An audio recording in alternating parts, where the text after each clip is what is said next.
వచ్చే నెల ఆగస్టు 5వ తారీఖు భారత్లో కొన్ని అతిపెద్ద సంఘటనలు జరగబోతున్నాయి అని ఇంటెలిజెన్స్ బ్యూరో రిపోర్ట్స్ అండి. సో ఈ వీడియో మాట్లాడుతున్న టైంలో మీకు ఢిల్లీలో హోంమంత్రి అమిత్ షా ఒక హై లెవెల్ మీటింగ్, నేను పోయిన వీడియోలో మాట్లాడాను, మోదీ గారు ఈ పని అమిత్ షా చెయ్యాలా లేకపోతే అజిత్ దోవెల్ చెయ్యాలా అని, అంటే మీకు కాక్రోచ్ జనతా పార్టీకి సంబంధించిన నీట్ మూమెంట్ ఎవరు దీన్ని హ్యాండిల్ చెయ్యాలి అని మాట్లాడాను. మరి ఇవాళ ఒక సర్ప్రైజ్ విజిటర్ ఎక్కడ పార్లమెంట్లో, ఎవరు? అజిత్ దోవెల్. సో ఈయన పార్లమెంట్కి రావడము ఇవాళ పెద్ద లెవెల్లో మీకు డిబేటబుల్ ఇష్యూగా మారింది.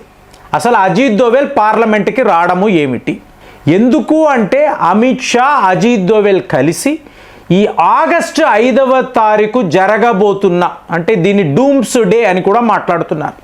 ఏదో పెద్ద లెవెల్లో వీళ్ళు ప్లాన్ చేస్తున్నారు. దానిని ఆపడానికి వీళ్ళు ఇద్దరు కూడా కలిసి పారామిలిటరీ ఫోర్సెస్కు సంబంధించిన అధికారులు, అలాగే నేషనల్ సెక్యూరిటీకి సంబంధించిన మీకు ఆఫీసర్స్, ఇట్లాగా ఇంటెలిజెన్స్ బ్యూరో ఆ చీఫ్ కూడా, ఆయన కూడా అక్కడ ఉన్నారు. మరి ఏం జరగబోతుంది అనేది వీళ్ళు ఎవరు చెప్పడం లేదు. ఆగస్టు 5 మాత్రము చాలా పెద్ద లెవెల్లో ఒక వ్యవహారం ఉంటుంది అని మాట్లాడుతున్నారు. అంటే ఇదంతా మనం చూసామో అనుకోండి, ఆగస్టు 15 రాబోతుంది కదండి. సో ఆ టైంలో భారత్లో ఒక కేయాస్ను క్రియేట్ చేయాలి.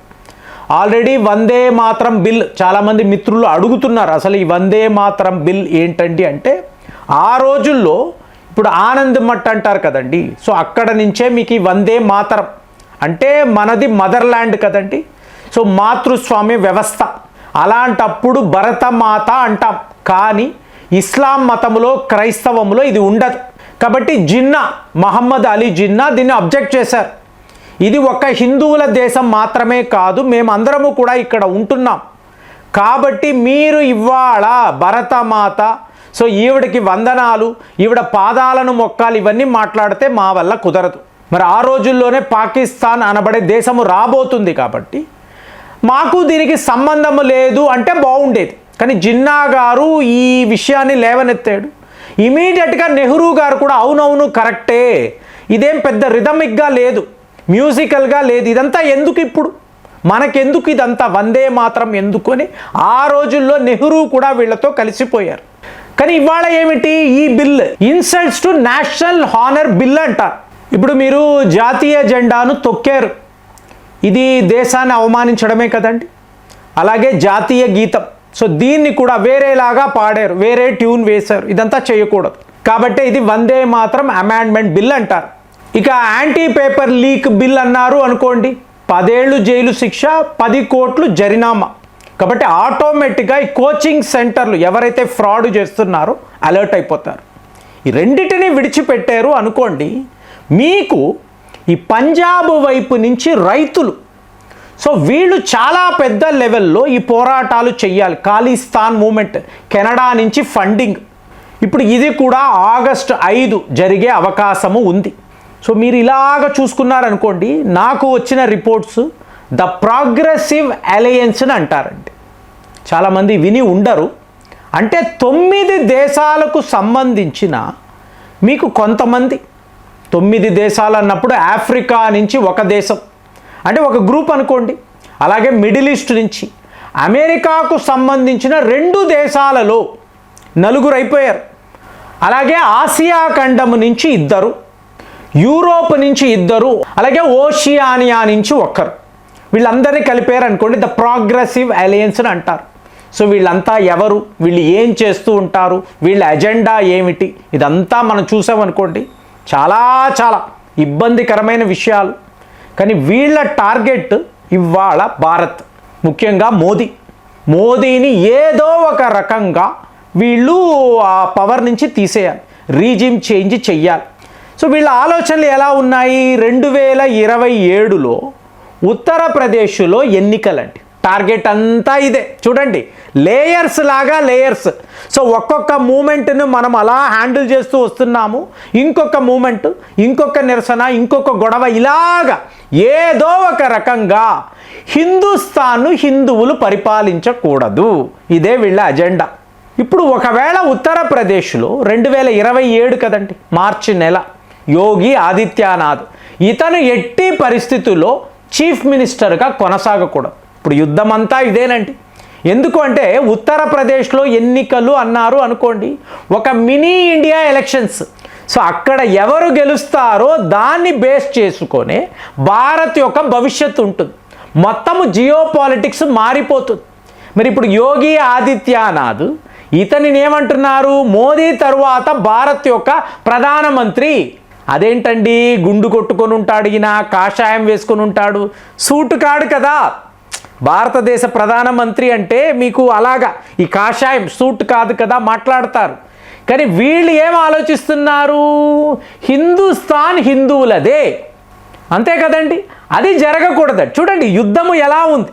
మీకు అజిత్ దోవెల్, అమిత్ షా వీళ్ళందరూ కూర్చున్నప్పుడు మీకు ఎత్తుకి పై ఎత్తు ఎలా వెయ్యాలి, సో ఈ శత్రువులను ఎలా అణగదొక్కాలి, ఇదే కాన్సెప్ట్లోనే మీకు ఈ ప్లానింగ్ ఉంది. కాబట్టి ఆగస్టు 5వ తారీఖు ఏం జరగబోతుందో అంటే ఇది మీకు డిజిటల్ లెవెల్లో కూడా జరగొచ్చండి. ఎందుకంటే 1,00,000 సోషల్ మీడియా నెట్వర్క్స్ను వీళ్ళు క్రియేట్ చేస్తున్నారు. క్రియేట్ చేసి యోగి ఆదిత్యనాథ్ ఓడిపోబోతున్నాడు, చాలా నెగటివ్ రివ్యూస్ ఉన్నాయి, ఇతను వద్దు అని ప్రజలు చెప్తున్నారు. ఆర్టిఫిషియల్ ఇంటెలిజెన్స్ అనండి, మీకు అలాగే డీప్ ఫేక్ అనండి, ఎన్నో రకాలుగా ఈ క్యాంపెయిన్ అనేది వీళ్ళు చేస్తున్నారు. ఇప్పుడే చూసాం కదా, మోదీ గారు బలహీన పడిపోయారు, ముందులాగా ఆయన యొక్క ఆ బాడీ లాంగ్వేజ్ లేదు, ఎందుకో నీరసం, ఇవన్నీ రాశారు కదా వెస్టర్న్ మీడియా. ఇలాంటి కథనాలే. మరి టోటల్గా వాళ్ళని తరిమి వేశాం కదా, బొద్దింకలను తరిమి కొట్టాం కదా. ఎవడైతే క్రిమినల్సో అందరినీ తీసుకువెళ్ళి జైల్లో పెట్టించారు కదా వీళ్ళు. మరి ఇప్పుడు ఈ దేశంలో ఈ స్థాయిలో వీళ్ళు కుట్రలు పన్నుతున్నారు అంటే, ఒకప్పుడు పాకిస్తాన్ నుంచి, బంగ్లాదేశ్ నుంచి తీవ్రవాదులు వచ్చేవాళ్ళండి, ఈ గ్యాంగులు వచ్చేవి. సో వాళ్ళ ఇష్టానుసారము ఒక ఎజెండా ఉండేది, ప్లానింగ్ ఉండేది, చేసుకునేవాళ్ళు, తప్పించుకొని పారిపోయేవాళ్ళు. ఇవాళ అది కుదరడం లేదు కదా. ఒకవేళ పాకిస్తాన్ నుంచి తీవ్రవాదులు ఆగస్టు 5వ తారీఖు వచ్చి ఏమైనా చేస్తే భారత్ ఏం చేస్తుందని అందరికీ తెలుసు కదా. ఇది యుద్ధమే. అంటే ఎవడైతే ఈ తీవ్రవాదులకు స్పాన్సర్ చేశాడో, ఆశ్రయం ఇచ్చాడో, ఆ దేశంపై భారత్ యుద్ధము ప్రకటిస్తుంది. ఇందులో బంగ్లాదేశ్ అవ్వచ్చు, పాకిస్తాన్ అవ్వచ్చు, వాళ్ళకి బాగా తెలుసు. అదే భారత్లో జరిగింది అనుకోండి, భారత్లోనే తీవ్రవాదు. ఇప్పుడు అదే వీళ్ళు మాట్లాడుతున్నారు. మీకు యాంటీ ఇండియా ప్రాపగెండా క్యాంపెయిన్ భారత్లోనే. మరి ఎంతెంత మంది ఉన్నారు చూసాం కదా. జంతర్ మంతర్లో వచ్చిన వాళ్ళందరూ దేశద్రోహులే కదండి. దేశానికి సపోర్ట్గా మాట్లాడిన వాళ్ళు ఉన్నారా? ఇప్పుడు పార్లమెంటులో మీరు ఒక కొత్త ఎడ్యుకేషన్ సిస్టమ్ కోసము ఒక బిల్ని పాస్ చేశారు, అయిపోయింది కదా. ఇదే కదా అందరూ కోరుకున్నారు. ఏమీ లేదు ఫ్రెండ్స్, ఒక మరణము జరగాలి అని అందరూ ఎదురు చూస్తున్నారండి. జంతర్ మంతర్లోనూ ఇదే ప్లానే. ఒక 3 విద్యార్థులను తయారు చేశారు, లక్కీగా వాళ్ళు ఎస్కేప్ అయిపోయారు. ఇప్పుడు పంజాబ్ రైతుల్లో ఎవరైనా ఇలాంటి బలిదానం, ప్రాణత్యాగము చేశారనుకోండి, ఇది మేజర్ ఇష్యూగా అవుతుంది. దానినే వీళ్ళు ఆగస్టు 5th చెయ్యాలని చూస్తున్నారా? ఎన్నో రకాలుగా ఆలోచించాలి. మొత్తానికి అజిత్ దోవెల్ దగ్గర చాలా స్ట్రాంగ్ రిపోర్ట్ ఉంది.